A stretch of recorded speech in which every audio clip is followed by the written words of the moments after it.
Австралияда өлкө тарыхындагы эң күчтүү өрт уланып жатат.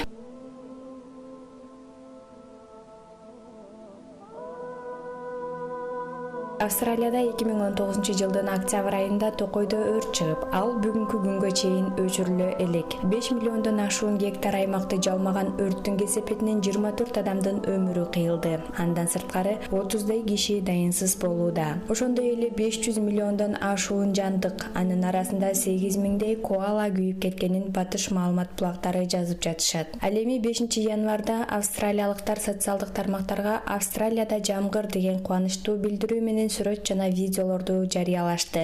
Жамгыр жергиликтүү тургундар күткөндөй катуу жана өлкөнүн бардык аймактарында жааган эмес. Бирок австралиялыктар жамгырдын жааганын масштабтуу өрттү өчүрүүгө мүмкүн экенинен кабар берип жатат деп кубанышууда. Австралиянын өкмөт башчысы Скотт Моррисон тилсиз жоого каршы армиянын 3 миңдей аскери тартылганын билдирди. Коргоо министри белгилегендей, өлкөнүн тарыхында биринчи жолу аскерлер өрттү өчүрүүгө катышат.